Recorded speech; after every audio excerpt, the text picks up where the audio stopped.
देशांतर और समय। देशांतर और समय।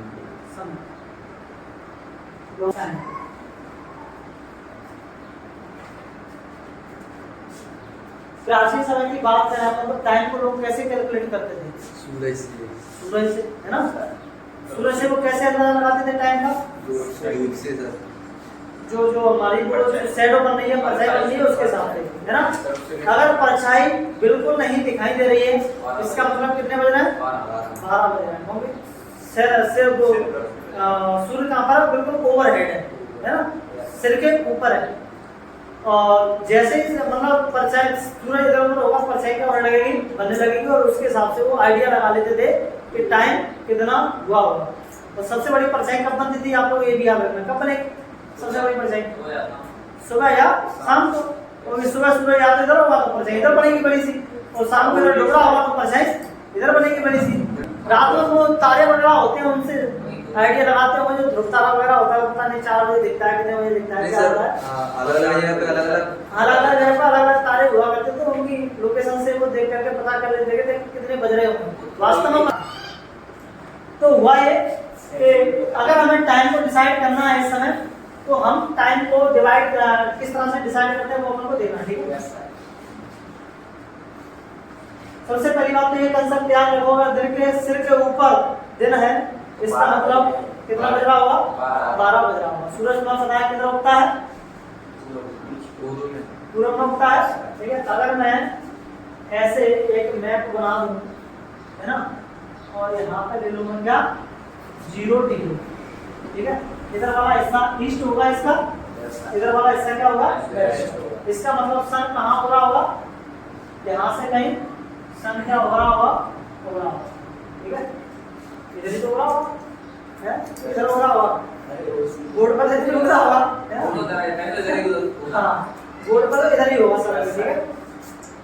अब पृथ्वी तुम्हारे पता है कैसे घूम रही है? ऐसे घूम रही है।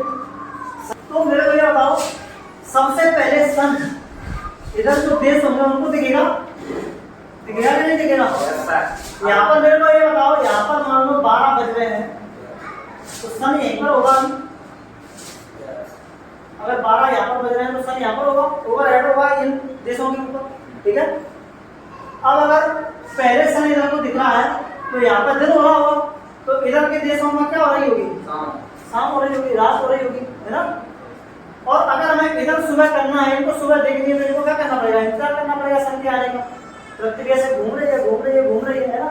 जैसे सन के उस पर आती जाती है सन के सामने, है ना? जैसे मान लो ये तुम्हारी क्या है, ये तुम्हारा सन है, ये तुम्हारी पृथ्वी है, मान लो ये तुम्हारा क्या है? सन है। सन से ये मान लो सन है, ये तुम्हारी क्या है? पृथ्वी है। अब पृथ्वी ऐसे घूम रही है ना अपने एक्स पर, तो जो हिस्सा है सन के सामने आता जा रहा है ना, वहाँ पर क्या होता जा रहा है? सूर्य होता जा रहा है, यानी कि दिन होता जा रहा है, उजाला होता जा रहा है। और जो उसके पीछे है वहाँ पर क्या होती जा रही है? अंधेरा होता जा रहा है, ठीक है? सर अक्ष में नहीं घूमती है ना सर, सूर्य का चक्कर लगाती है ना सर पृथ्वी? सूरज का भी चक्कर लगाती है ऐसे, लेकिन ऐसे भी घूमती है साथ में, ऐसे चक्कर भी लगा रही है और ऐसे भी घूम रही है सूरज के चारों तरफ। तो ऐसे जो घूम रही है, इससे दिन और रात होते हैं। चक्कर लगाने से दिन और रात का कोई संबंध नहीं है। चक्कर लगाने से संबंध है किसका? मौसम का, वो अपन आगे पढ़ेंगे, ठीक है? लेकिन इसके घूर्णन से, इसके अक्ष पर घूर्णन से संबंध है किसका? टाइम का, दिन और रात का, ठीक है? तो देखना, अगर सूरज मान लो यहाँ पर है, अभी अपन इसको 1 मिनट के लिए सूरज को कहाँ पर माना है? इस पर माना है 0 डिग्री पर। तो अगर हमें यहाँ पर 12 बज रहे होंगे, तो अगर हमें रात करनी है तो इधर क्या करना पड़ेगा? इधर टाइम को जोड़ना पड़ेगा, +1 +2, है ना, +3 +4 ऐसे करना पड़ेगा, यानी कि 12 से 1 2 3 4 5 6 7 8 9 10 11 12 ऐसे हमें करना पड़ेगा, है ना? इसका मतलब यह है कि अगर सूरज यहाँ पर है तो इधर के देशों को अगर क्या करनी है, नाइट में जाना है, तो उधर के टाइम के लिए क्या करना पड़ेगा? जोड़ना पड़ेगा। और इधर के लिए क्या करना पड़ेगा? अगर सुबह होना है इनके लिए, तो इनके लिए क्या करना पड़ेगा? घटाना पड़ेगा। 12 बजे तो 12 से 11 बजेंगे, 10 बजेंगे, 9 बजेंगे, है ना? तो घटाएंगे तो इनके देशों के लिए क्या मिल जाएगी? हमें सुबह मिल जाएगी, और जोड़ देंगे तो इनके देशों के लिए क्या हो जाएगा? शाम हो जाएगा। तो कुल मिलाकर के बात यह है कि अपन इधर के देशों के लिए टाइम में क्या कर देते हैं? प्लस कर देते हैं, इधर के देशों के लिए टाइम हम क्या कर देते हैं, माइनस कर देते हैं। ये कंसेप्ट हमें क्या रखना, याद रखना, ठीक है। अब इसमें इसी लाइन से डिसाइड किया था टाइम को। अब लाइन तो बहुत सारे थे, लॉन्गिट्यूड थे, बहुत सारे थे। 0 डिग्री लॉन्गिट्यूड को हम क्या बोलते हैं, जीएमटी भी बोलते हैं। क्या बोलते हैं, जीएमटी। आपको मोबाइल वगैरह में देखना टाइम में लिख के आता है, अकॉर्डिंग जीएमटी लिख के आता है, टाइम पर लिख के आता है ना, स्टैंडर्ड टाइम है। हाँ, ग्रीनविच मीन टाइम। कहाँ से निकल रही है रेखा, तो लंदन से होकर निकल रही है। कहाँ से, लंदन से। आप लोगों का क्वेश्चन बन सकता है जीके का कि ग्रीनविच मीन टाइम जो लाइन है 0 डिग्री लॉन्गिट्यूड है, देशांतर है, कहाँ से होकर निकल रहा है, लंदन से होकर के निकल रहा है, ठीक है। इसको क्यों माना गया, क्योंकि पृथ्वी इसी से आधी हो रही थी, है ना। पृथ्वी लगभग इससे आधी हो रही थी। आधे देश इधर हो गए, आधे देश इधर हो गए। सारे देशों ने, ऐसा नहीं है कि अकेले लंदन ने इसको डिसाइड कर लिया है, सारे देश बैठे होंगे, है ना। सब देशों ने कुछ फैसला लिया होगा कि किसको माने, ताकि सारी दुनिया के लिए टाइम एक जैसा हो, है ना। कैलकुलेशन करने में दिक्कत ना हो। पता चले अमेरिका अपने अलग लॉन्गिट्यूड से टाइम डिसाइड कर रहा है ना, और रूस अपने अलग लॉन्गिट्यूड से कर रहा है, इंडिया अपने अलग लॉन्गिट्यूड से कर रहा है, तो फिर टाइम गड़बड़ ही रहेगा। क्योंकि इंडिया में कितना टाइम हो रहा है, अमेरिका में कितना टाइम हो रहा है, उस हिसाब से हम निकाल ही नहीं पाएंगे, क्योंकि सबके टाइम अलग अलग लॉन्गिट्यूड से क्या हो रहे हैं, डिसाइड हो रहे हैं। तो उनको लगा इस तरह से तो गड़बड़ हो जाएगा, इस तरह से तो गड़बड़ हो जाएगा कि दुनिया, हम किस दुनिया में रह रहे हैं, हम उस देश में रह रहे हैं जहाँ, मतलब हम उस दुनिया में रह रहे हैं जब पूरी की पूरी दुनिया एक विश्वग्राम की तरह बन गई है। यानी कि सारे के सारे देश एक दूसरे से क्या है, कनेक्टेड है। हमारे लोग कई देशों में जाकर के रह रहे हैं, कई देशों के लोग हमारे देशों में आकर के रह रहे हैं, है ना। अगर टाइम गड़बड़ हो जाए, टाइम के लिए अलग अलग लॉन्गिट्यूड हम डिसाइड कर लें, तो फिर एक जैसा टाइम पूरी अर्थ पर रहेगा ही नहीं। तो टाइम एक जैसा कैलकुलेट हो सब जगह, उसके लिए जरूरी था ये तय करना कि हमको एक ऐसा लॉन्गिट्यूड ले लें जिससे सबके टाइम क्या हो जाए, वहीं से सबके सब कैलकुलेट करें, ठीक है। अब यहाँ पर मान लो 12 बज रहे हैं, तो तुमसे कह दिया कि बताओ 30 डिग्री ईस्ट में टाइम कितना होगा, 30 डिग्री ईस्ट में टाइम कितना होगा। तो अपन को टाइम कैलकुलेट करने वाले क्वेश्चन आते हैं तुम्हारे उसमें जीएस वगैरह में ना, तो अपन देखते हैं कि टाइम को कैलकुलेट ये कैसे करते हैं, ठीक है। इनसे याद रखना टाइम के लिए कैलकुलेट करने के लिए बस ये वाला कि अगर यहाँ पर बैठे हुए हैं 0 डिग्री पर, तो इवनिंग में जाना है तो हमें टाइम को क्या करना पड़ेगा, प्लस करना पड़ेगा, और मॉर्निंग में जाना है इधर से तो टाइम को क्या करना पड़ेगा, माइनस करना पड़ेगा, ठीक है। घंटा और माइनस में टेम्परेचर चल रहा है। अब मेरे को बताओ लॉन्गिट्यूड की संख्या कितनी थी, देशांतरों की संख्या कितनी थी, 360, है ना। पृथ्वी अपना एक चक्कर कितने घंटे में लगा लेती है? पृथ्वी एक चक्कर लगा लेती है कितने घंटे में, 24 घंटे में, है ना। ज्यादा घंटे ठीक है, उसको छोड़ दो, ठीक है। 24 घंटे लगते हैं, हम तो इससे कैलकुलेट करेंगे, उसको छोड़ दो, है ना। अब मेरे को बता 24 घंटे में कितने लैटिट्यूड घूम रही है, 360 डिग्री घूम रही है।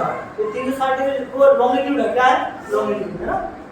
तो अगर हम देखें कि एक घंटे में कितने लॉन्गिट्यूड होंगे, तो 360 डिवाइडेड बाय 22 कितने आ जाएंगे, 15। कितने घंटे में, सॉरी एक घंटे में, यानी कि एक घंटे में पृथ्वी कितने लॉन्गिट्यूड घूम जाती है, 15 डिग्री, कितने 15 डिग्री घूम जाती है, ठीक है। यानी कि 15 लॉन्गिट्यूड घूम जाती है, कुल की बात ये है ना। 1 डिग्री का 1 लॉन्गिट्यूड, तो 15 डिग्री के 15 लॉन्गिट्यूड, ठीक है। 1 मिनट का भी देख लेते हैं, 1 मिनट में कितना घूमती है। तो 1 घंटे में जैसे मान लो 1 घंटे में कितने मिनट होते हैं, 60 मिनट, है ना। अरे ऐसे देखो ना इसको, अरे ऐसे देखो, ये मान लो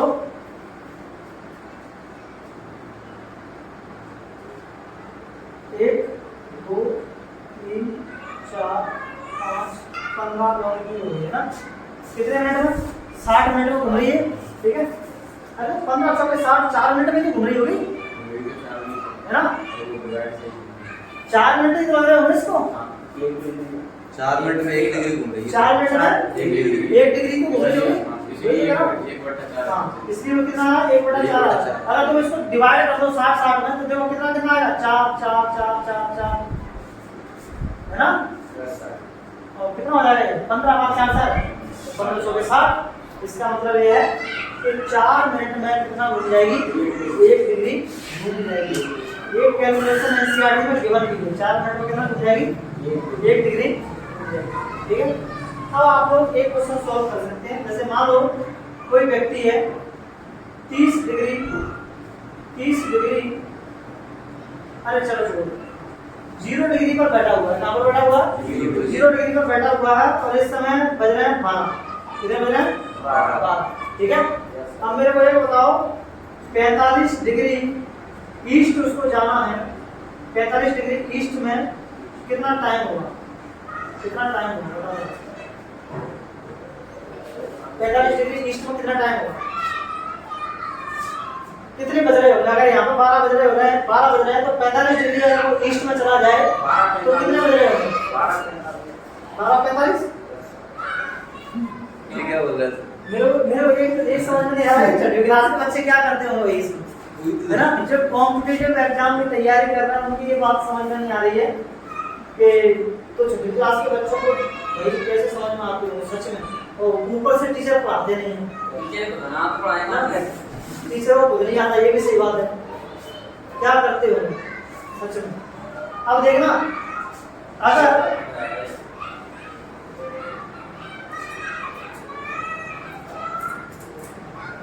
ये मान लो 0 डिग्री होगा ठीक है। यहाँ पे कितने बज रहे हैं 12 बज रहे हैं। कितने बज रहे हैं 12। ठीक है। अब हमें जाना है कितना 45 डिग्री ईस्ट में जाना है। तो मेरे को ये बताओ 15 डिग्री को घूमने में कितना टाइम लगता है 60 मिनट 1 घंटे में 15 डिग्री घूमती है ना। 45 पे जाना है कितने घंटे लगेंगे उसको घूमने में 3 घंटे 15 दिया 45 12 बज रहे हैं। तो 12 बज रहे हैं तो उधर जाएंगे तो मैंने क्या बोला टाइम को जोड़ेंगे यानी कि 12 से कितने बज रहे होंगे 2 3 घंटे हो रहे हैं ना। 15 दिया 45 है ना 3 बज गए। ठीक है। अगर वो पूछ लेता 15 डिग्री वेस्ट में बताओ कितना टाइम होगा 15 डिग्री वेस्ट में। अच्छा दोपहर के 3 बज रहे होंगे या सुबह के 3 बज रहे होंगे दोपहर या नाइट में बज रहे होंगे दोपहर के बज रहे होंगे ना। क्योंकि सूर्य यहाँ पर है उगता इधर है वो इधर आ गया है। इसका मतलब इधर के देशों के लिए क्या हो रही होगी इवनिंग हो रही होगी शाम हो रही होगी यानी कि दोपहर के क्या बज रहे होंगे 3 बज रहे होंगे। ठीक है। अब अगर 45 डिग्री तुम्हारे लिए बेस्ट में पूछ ले बताओ 45 डिग्री बेस्ट में कितना टाइम हो रहा होगा तो कितना टाइम हो रहा होगा। सूर्य यहाँ पर है तो इधर के लोग क्या कर रहे होंगे सुबह होने का इंतजार कर रहे होंगे है ना। सो रहे होंगे अभी तो है ना। तो कितने बज रहे होंगे क्योंकि 3 घंटे कम हो गए 3 घंटे कम समय हो रहा होगा 12 बज रहे हैं यानी 11 10 9 यानी कि सुबह के कितने बज रहे होंगे 9 बज रहे होंगे। अभी तो चाय लेकर के बस निकले होंगे अपने घरों से है ना। हाँ बिल्कुल नाश्ता वास्ता उनका हो रहा कुछ ना कुछ। ठीक है। तो ऐसे क्वेश्चंस हैं जो हमारे कॉम्पिटिटिव एग्जाम में पूछ लिए जाते हैं। तो बताओ कितना इस लैटिट्यूड का इतना टाइम हो रहा है तो बताओ उस लैटिट्यूड का कितना टाइम हो रहा होगा। ठीक है। अच्छा एक क्वेश्चन और आप लोग अपने वाले लैटिट्यूड लॉन्गिट्यूड पढ़ी लिखा है तो भारत की लोकेशन भी पूछ सकता है। भारत की लोकेशन भी पूछ सकता है कि भारत कौन से लॉन्गिट्यूड और लैटिट्यूड के बीच में आता है। तो आपको मैं पता है भारत कहाँ पर आता है। देखो मैप देखें हम भारत उत्तरी गोलार्ध में आता है इतना तो पता है। उत्तरी गोलार्ध में भी ईस्ट में आता है कि वेस्ट में ईस्ट में आता है इतना ही पता है। ठीक है। इसका मतलब यह है कि वहां पर उत्तरी गोलार्ध में है तो नॉर्थ लैटिट्यूड ही होंगे ऊपर नीचे यानी कि तुम्हारा जम्मू कश्मीर से भी नॉर्थ लैटिट्यूड निकल रहा होगा और नीचे कन्याकुमारी से भी कौन सा लैटिट्यूड निकल रहा होगा नॉर्थ लैटिट्यूड निकल रहा होगा। ठीक है। और इधर तुम्हारा गुजरात से क्या निकल रहा होगा ईस्ट वाला लॉन्गिट्यूड निकल रहा होगा। उधर तुम्हारा कहाँ से अरुणाचल प्रदेश सबसे लास्ट में। तो अरुणाचल प्रदेश से भी तुम्हारा क्या निकल रहा होगा ईस्ट लॉन्गिट्यूड ही निकल रहा होगा। मतलब ये ईस्ट लॉन्गिट्यूड और नॉर्थ लैटिट्यूड के बीच में हमारे इंडिया की लोकेशन पड़ती है। ठीक है। और वो लोकेशन क्या है शायद एनसीईआरटी में दी हुई है बताना जरा इंडिया का मैप था सर इसमें। हाँ देखो ये रहा। अगर आप लोग देखोगे यहाँ पे इंडिया का चित्र बनाओगे आप लोग है यहाँ से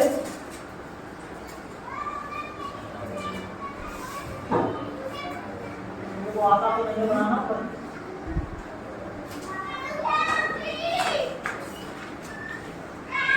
कुछ ऐसा ही दिखता है ना। तो इधर वाला लॉन्गिट्यूड और इधर वाला लॉन्गिट्यूड अगर हम देखें तो ये 68 डिग्री ईस्ट ही होगा है ना। और ये वाला हमारा 97 डिग्री ईस्ट में ये पूरा का पूरा है ना। अब आपको लॉन्गिट्यूड देखो, लॉन्गिट्यूड कौन सा पड़ता है यहाँ से ऊपर वाला 37 है ना, 37 डिग्री 6 मिनट। नीचे वाला 8 डिग्री 4 मिनट। 8 डिग्री और 4 मिनट। हाँ सही कहा 8। एक लाइन इसमें और है हमारे भारत के लिए 82.5 डिग्री 30 मिनट। वो कहाँ से निकल रही है? यहाँ से बीच में से 82.5 डिग्री 30 मिनट ये इंडियन स्टैंडर्ड टाइम है ना, IST। क्या है? IST line. इसकी क्या जरूरत पड़ी? इसकी जरूरत ये पड़ी कि भारत में यहाँ से देखो तो कितने डिग्री का अंतर है इसमें? लगभग 30 डिग्री। ये 68 है, ये 97 है। अगर ये 67 होता, ये 97 होता, 30 डिग्री का अंतर होता। यानी कि 1 डिग्री का अंतर पड़ रहा है ना। तो यहाँ पे 2 घंटे का अंतर है। अगर यहाँ पे सुबह 4 बज रहे होंगे तो यहाँ पर कितने बज रहे होंगे? 2 बज रहे होंगे उस समय इधर के लोगों के लिए, यानी कि रात ही हो रही होगी। और जब ये लोग ऑफिस जा रहे होंगे तब ये लोग है ना टट्टी पेशाब के लिए जा रहे होंगे।